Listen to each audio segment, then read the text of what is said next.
and I'll move out of here. Does everybody have access to that YouTube link? Yay, I'm here. Hi. Okay. I'm going to go ahead and leave the room. All right, I'll come back. Please use the if you guys can please use the chat, the YouTube chat for conversation, for questions. I appreciate it. I will try to come back in here to see if there's any questions or if Okwuyemi is in the position or anybody else in the position to let me know what the questions are. Appreciate it. Okay. Okay. I'm starting. I'm leaving. Wait, before I left, I wanted to play this.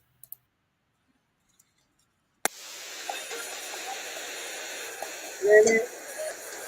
Yeah. Really? I've done that all my life.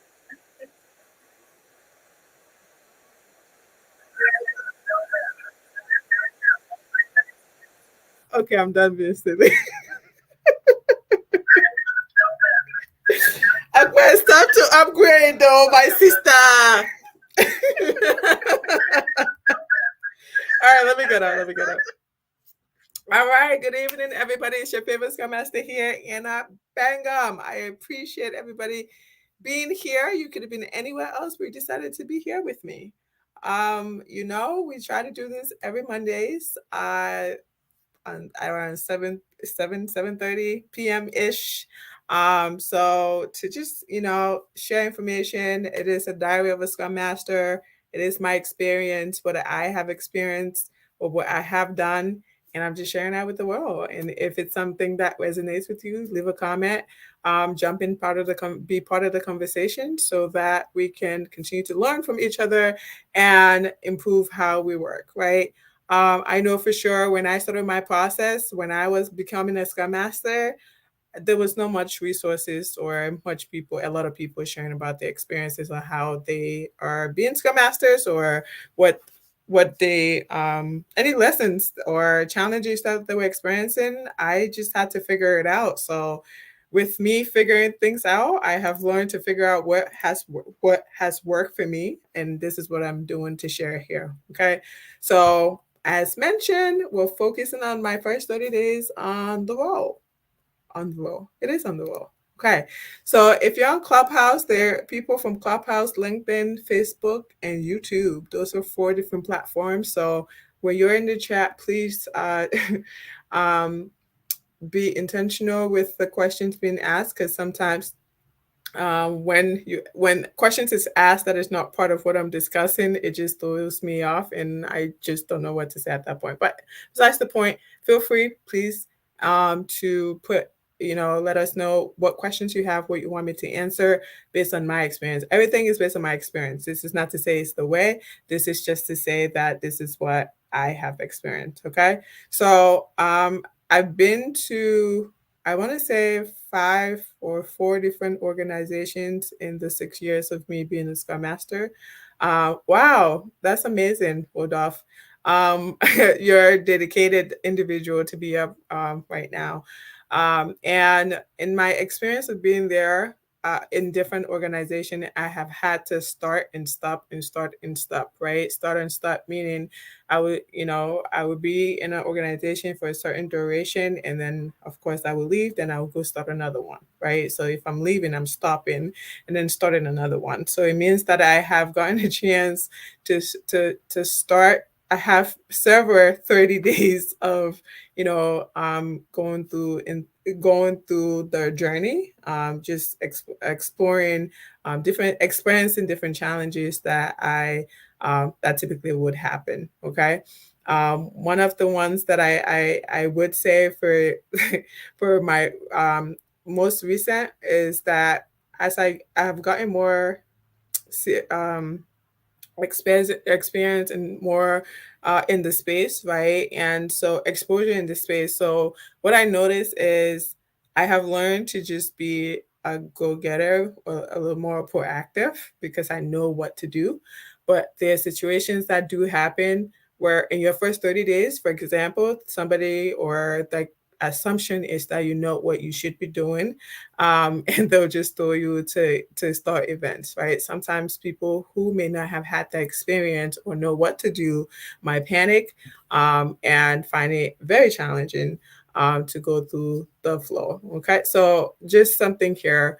One of the things that I like to do is to form personal relationships and get to earn the trust of my team. Okay, so when you go into an organization, you have a manager, and then your manager will essentially let you know who is the product owner, and then the product owner is going to let you know who are the members of your team. Sometimes your manager can give you the information, sometimes they don't have the information to give you. So you meeting your the product owner would essentially, give you access to that. However, the manager also should be able to. So one some of the questions to ask is, what should I be doing in my first 30 days with your manager, right? Like, you shouldn't wait for them to tell you. I rather you just ask, what would my first 30 days look like? And you guys have the conversation. It's not what they want you to do, but also what is needed. It's also what you would like to do with, alongside with what they want you to do, right? It's a collaboration of what is needed to be done. So you need to, spend a lot of time getting to know your team and their needs, understanding their workflow, and identifying areas where you can help them improve. One of the biggest challenges that I have experienced sometimes in my 30 days is like just learning how to balance the needs of the team and the need of the actually product, right? Um, because one, when I was hired, I'm hired as an expert into this space. So therefore, expectation is that I am a Scrum or Agile expert. So it's everything they're asking, Anna, how should we do this? How should we do that? Right? That's expectation there. Now I need to actually spend time to understand the teams. And something to note is that with team members, different everybody has their own, what do you call it, personalities, and that's what we normally work a lot with, the personalities. Not everybody, you're not going to get along with everybody, that's for sure, but you're going to get to understand those personalities as you get to meet them, right? And you get to build those relationships as needed, based on the conversation you have. There's some people who will be interested in meeting with you bi-weekly, some people weekly, others, once every 3 weeks, once every month, or even once a quarter. So you really got to base those relationships on how you feel and how that interaction was. And you always ask the team members, what they like, how would they want to move forward as well, right? Not just put media on their calendar because you can. And I think one of the biggest things that helped me is that I tend to allow the team members to lead me, in what it is that they want. I just don't do anything because I have to. I need to socialize. The biggest thing is socializing information with them before, you get to take action to do what you need to do. What do I mean by that? For example, if you know that you've observed and there's a need on the team, as far as like, maybe their sprint review is wrong. I mean, they're doing the sprint review, not wrong, but well, it's not productive. This point review is not productive. They don't have a working agreement. There's just their stand-ups are going over, 30 minutes or even 15 minutes, not even 30, going over 15 minutes. There's one person who's always taking lead, right? Those are things that you have identified as an issue, right? Now, it may not be an issue to them, but you need to also socialize that and ask from their perspective, what are some of the challenges that they're experiencing, and how do they see themselves solving those issues? They always have a say. Like, the team members will always have a say on how to move forward. So listen to the team members, because whatever they say, most likely, based on what you know, can collectively become what becomes the change that they would like to see, right? So when it does happen, it's implemented, then they feel better about the process. People tend to push back about the process when they don't know what is happening, when they don't see results, right? And they just keep, now that becomes some, like, if you try to implement something, it just becomes what they have to do versus what they see value in. Okay. Another thing I had mentioned, there's the product. A lot of people get into this space. They think that, I run the Scrum event, and now that I've run the Scrum event, I am good. And go about my ways. But there's a lot you need to know about the product. And if you know more about the product, it's absolutely going to help you with asking powerful questions to help the team. If you know about the software development lifecycle and you know that the team is going to release, it's going to help you ask the right questions, right? So in your 30 days, you can go there. It varies. My 30 days has varies. The days there that I go and like literally boots on ground. The days there that I go and I don't take lead until like second week. The days there, the times that I've been and I've taken lead on day two, right? So it really varies, and it also varies based on what organization you're working on, and if you're a contractor versus a full time. A contractor, you have a set time to work there, maybe, and they're paying you hourly. A full time, you're there as a full-time employee, so therefore they have a little bit more leniency. Okay, so just something to share there. And one of the biggest challenges that I think sometimes, not one of the biggest, one of the many other challenges is just making sure that you know your stuff. That I know Scrum Masters tend to get in the weeds of not knowing everything that they should know about their their role, right? And also the framework itself. And you get a lot of sometimes if a team has not gone through this transformation before, you get a lot of Anna, what should we do? Right? Or this is the problem. What do you think? And people will call you out in that meeting, I'll tell you that much. And they expect you to say something to them. Now, you got to take a stance of wanting them to be able to solve certain things on their own. So you can use a coaching approach to say, what are you guys thinking? What have you done before? Right? Asking questions to get them to get to their own solution without you having to solve the problem for them. And I know sometimes it's quicker. So we think to just give a response, but honestly, it's not the best way to help them to be self thinkers. Right. But there are certain things that process wise that you can easily just give feedback there without having to ask them because they just don't know. They're just certain things that they don't know. Right. Like, for example, writing a user story. If they don't know how to write a user story and they're like, hey, what's the best way to write a user story? Yeah, sure. Show them how to do that. Just another thing that I tend to do in my 30 days is making sure that I uh, review a working agreement with them. But I wouldn't just review a working agreement with the team if just because I'm there. Um, I need to hear from their perspective what are their challenges that they're experiencing, and based on that experience, based on what they've told me as an experience, as a challenge, I bring right. I sow a seed to them as far as like does having a working agreement would having a working agreement help the situation? What ways do you think it can help, right? So I'm putting in there without putting it in there, but it allowed them to go through with the conversation and saying, yeah, we don't have one. Yeah, I think that would be a great idea. So it really gets them to think through what they need to be doing and what you want them to actually do without you saying, this is what we need to do. And I do that to everybody that I meet.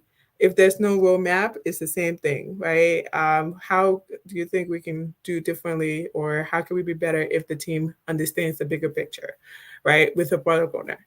And if the team doesn't have one, that's even perfect, right? I noticed you guys don't have a roadmap. How do you get to know the bigger? How do you get to see what you're working on, the high level what you're working on? Because there are benefits in being able to see the bigger picture. What does next steps look like aside from the work we're focusing on in the sprint by sprint basis and such? Um, yeah, sprint review is another one where you can easily, right? This conversation are just things that you can easily help them to um, insert. You can easily insert in conversations without it being forceful. right? Like, hey, I noticed the sprint review is, it's very lengthy. What are your thoughts about the sprint review? How have you done it before? What do you hope to see for a sprint review, right? Like, these are just ways that I would essentially, after doing reviewing what is happening, to help them to get to that space of thinking through possible ways of, just doing a sprint review better. And going back to the product that you're working on, you're not going to know it in a day. You're not going to know it in 30 days. But it's most important that you're curious about what is being delivered to the customer. Because if you're curious, then it allows you to ask more questions. When you stop asking questions, it becomes an issue because then you're just at this point you're comfortable, and you don't never want to be comfortable.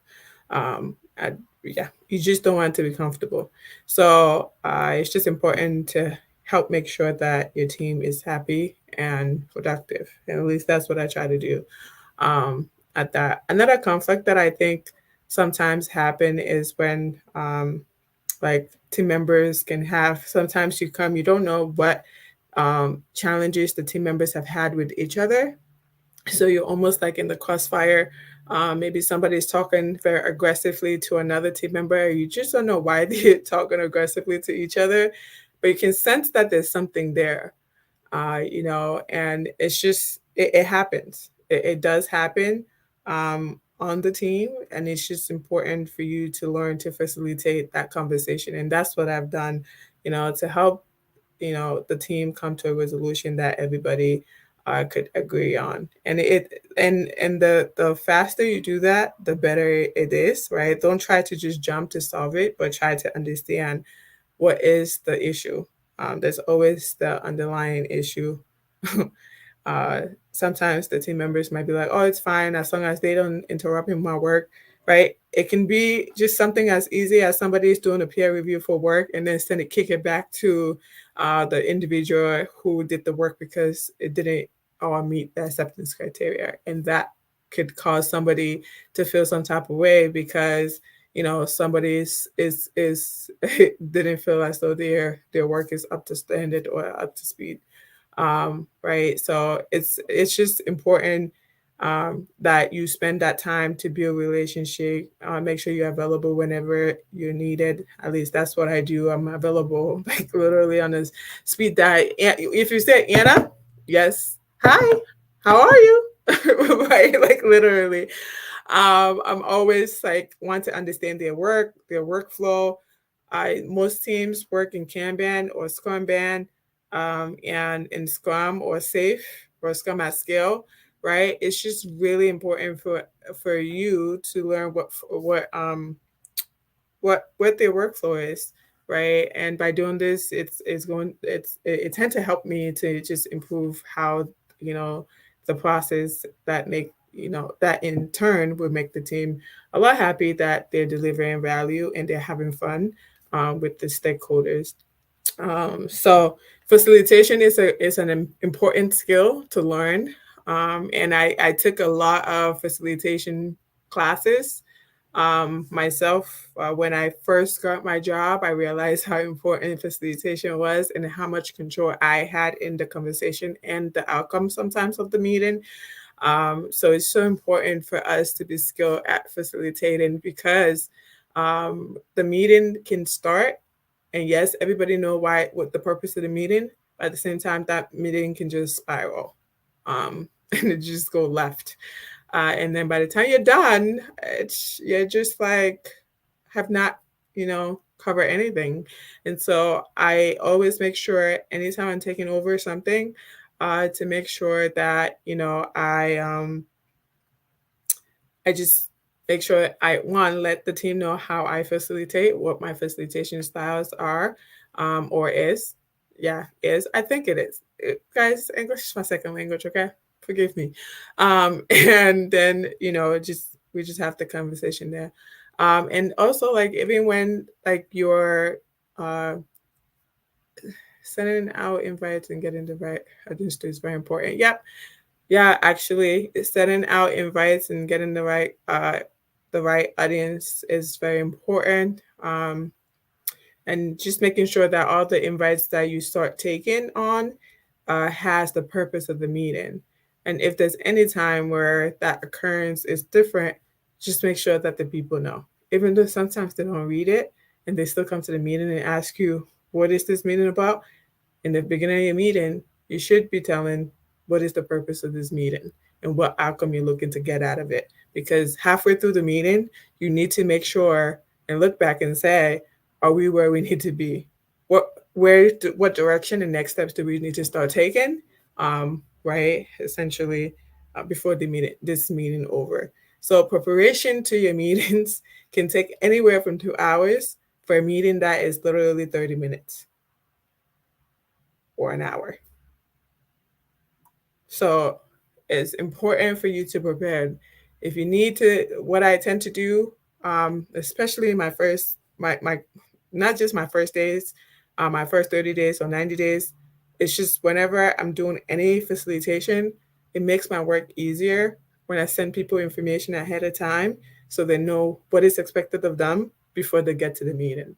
I just don't want to come to the meeting to figure out what we're doing or for things that should have been done prior to us coming. So when we get to the meeting, we can just reassess, right? Did everybody get a chance to review X, Y, and Z? Do we need to take 5 minutes to review?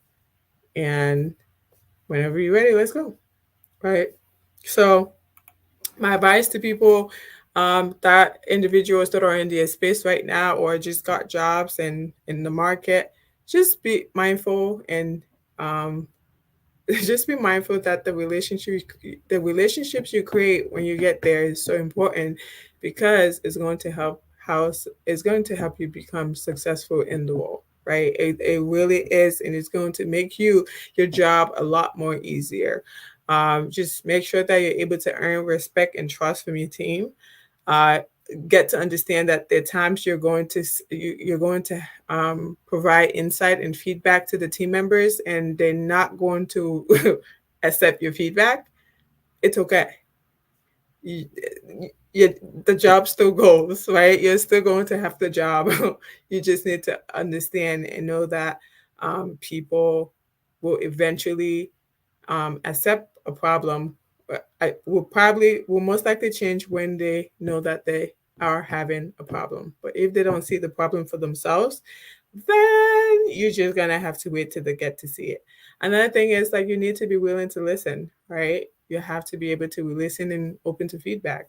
So make sure that you're open to feedback because feedback is a gift. I tend to ask the teams all the time, the team members all the time, hey, what feedback do you have for me? Even on one on one, I give them feedback and I ask them, what feedback do you have for me, if any? Is there anything I can do to make the meetings better? Right? Each and every time that I meet with them, and I meet with some of them is biweekly, some of them is once every 3 weeks, once every 4 weeks, right? So it just depends the relationship that I have with them that I would establish those relationship barriers there. And when I say it has helped me tremendously and it still continues to help, it helped. Another piece of advice I would say is you just need to also stay organized and be proactive. Don't wait for people to come and tell you what to do. You need to be proactive and take lead. I rather you um, don't ask for permission, ask for forgiveness, but ask for forgiveness. Instead, ask for forgiveness, right? Like I said, you need to be proactive. Um, you don't wait for you to. Do you have a first? Yep, I do have that. Depending on what the meeting is about, I would have that. But I can definitely talk about that when I'm done. But yeah, don't ask for forgiveness. Don't ask for permission. Ask for forgiveness after. So, and don't assume anything. Ask questions. Be as yeah, proactive as possible. Stay organized. I tend to use OneNote a lot to stay organized. I have all the meetings, like the 5 meetings, events, more so meetings, the events on the calendar on my OneNote. In addition to that, I also have any other one-to-one that I have is on the OneNote. Every time I meet with a team member, I have what we discuss. So when it comes to those fun events, I can be able to utilize some of the information they've shared with me to create more intentional activities that it will benefit everybody and they're actually going to care about. And you need to be able to, anticipate that, yeah, problems will come up, right? And just know how to go about addressing that. So, with that being said, thank you guys. That was that. I just wanted to share that. I hope this was helpful. So, if this was helpful, please go ahead, let me know. If you do have a question, do go ahead and let me know as well. Um, Someone said, Colin, thank you for asking. Do you have a facilitation checklist of things you do ahead of a meeting? So it depends what the meeting is. For, let's say, pre planning, yes, I have a checklist as far as like what I need to ask and what the outcome is. And even before that, I've already sent the event to the leaders that need to have information that with what they need to have before they come to the meeting.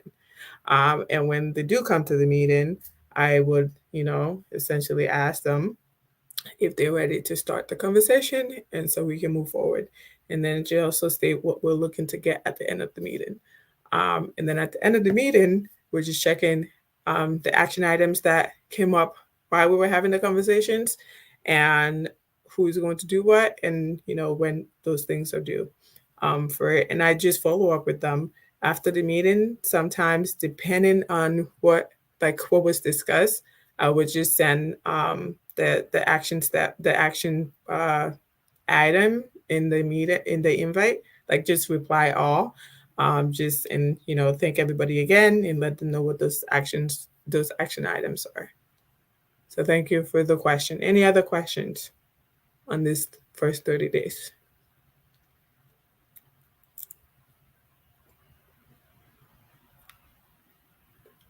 I'm not sure if there's any on Clubhouse, but let me see.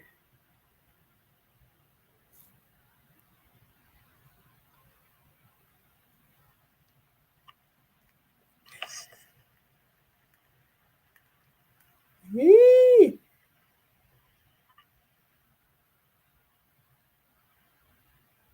Okay. All right. So no more questions. Thank you guys. I'm going to go ahead and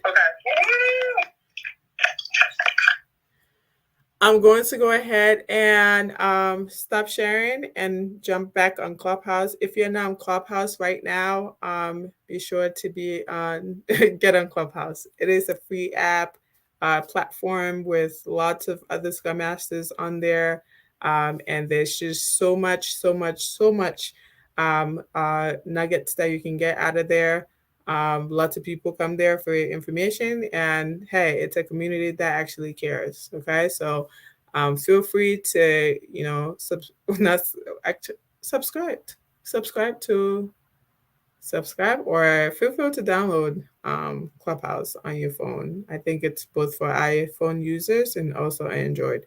Once again, I'm here every Mondays and every Mondays, Sundays and Mondays, but mostly Mondays. I haven't figured out how to share my screen to do more of a presentation, but I'm still trying to figure that out, and eventually I will. The good thing about this sessions is that it helps me for public speaking. It also helps me in presentation. It helps me. It's for me and you. It's a give and take. I'm practicing my presentation. In addition to that, I am providing value to you guys. So thank you for being here, and thank you for practice. I mean, for listening. I do see questions. This was awesome. I'm happy. Congratulations, Reggie, on your opportunity there, and you will definitely continue to kick ass. In preparing for 1 hour meeting, how long does your prep take, and what are the things involved? So it just depends. Blah blah blah. It just depends. It just depends what the meeting entails, right? So for PI planning, that would take actually preparing for PI planning. It's an incremental. It requires incremental planning, right? So, it just varies there. Um, so for an hour of meeting, depending on what it is, right? I probably might take 30 minutes to just review One, am I the facilitator, or is or am I a participant? If I am the facilitator, it takes me 30 minutes, but prior to me being there for 30 minutes, before the day before, I would have already, absorbed the content. But I try to do at least an hour ahead of time. I'm the first to go to the meeting. I attend the meeting probably 10 minutes prior. Um, just to make sure that everything works. I don't have issue with my internet, or I am able to share the screen. I am able to, if I need to practice drive on, right? Especially when you start working with senior leadership. When I tell you, you start working with senior leadership, it's a little different. It's a little different. So I would just like to, drive on and make sure that I'm good. I'm good to go. And at that point, when that meeting starts, it's a go. Ready or not, here I come. But I always try to make sure that I am comfortable, and I feel like I'm comfortable, because then it helps me to be able to be comfortable in asking questions, or even become like speaking for the first time in a group, or especially in a senior leadership environment. It's always nerve wracking, right? For the first time. But once you start speaking, you gain your confidence, and you just like, this is it, and you know your stuff, and you just keep going. But I hope that answered your question. So it really varies. It really varies. Like for sprint planning, for me, it used to take me, when I just started, it took me about an hour and a half to get ready for sprint planning, because one, I gotta check capacity for all the team members. I have to double check with them, because sometimes they don't put it on time, even when you've shared it ahead of time. They don't put it in time, so you have to double check with them. You double check with the product owner. You look at the backlog based on what is on the current sprint. You now start thinking like, okay, how many stories are going to be moving over? Because I essentially would be the one helping with like the tool. Like most of the time, the product owners are not as um, advanced in the tool. Like they rely on the Scrum Master to support in that aspect. So if I know what I need to do, depending on what I need to do, I would, get ahead of that ahead of time. So like my team does production support. So when I was doing production support as such, I would make sure that I go and check the calendar and see who was going to be there, create a story that's going to cover what production support, the production support, tracking production support ticket, and um, assign it to the person who would be essentially tagged for that particular week, right? Just so that we can help keep us organized there. So there's just a couple of things that I would do. Now that I'm a little advanced, it takes me a little less than that. Like I would say 30 minutes, 45 minutes, 30 minutes max. Uh, well, not max, but like around 30, 45 minutes to get ready for my uh, sprint planning event. And for like daily stand up, I essentially you will have to look at the backlog before the stand up happens, and to see if there's anything that has been tagged, and or something that has been in peer review, like the day prior, and you will notice that it wasn't reviewed. You would tag like who's reviewing this, right? So you just like do your own due diligence there. Um, does that apply for recurring meetings? Yeah, like you want to be comfortable in your events, and you want to be comfortable. You don't want to get stuck in, oh, I've done this before. You always want to find new ways, right? Because you become very stagnant. And oh, okay, I'm just gonna do the same three questions on for retrospective. Oh, I'm just going to do the same. Like you try to keep it fun. So that's also another thing, keeping it fun, and engaging for the team members. Cool. Meetings normally should last for 30 minutes max. Developer don't like longer hour meetings. Yeah, that's true. I would say that I don't even like long meetings. Because after that, my face start feeling like it's burning. I don't know if other people feel it too, but yeah. And this light is not helping either. So yeah, so that's another thing to think about, right? How do you maximize the time and the people who will be part of that event? That give 5 minutes break, consider that. Put that in a longer meeting. Give them 5 minute break or ask them if they want to take breaks. Sometimes they just want to power through, but it's at the end of the day, it's up to them. All right, I'm going to stop here. We're a little over time. I appreciate everybody. And see you again next Monday. I'll be back in Clubhouse. And once again, it is your favorite Scrum Master here. Thank you for joining the Day in the Life of a Scrum Master. Diary of a Scrum Master. That's my diary. All right. Have a good one.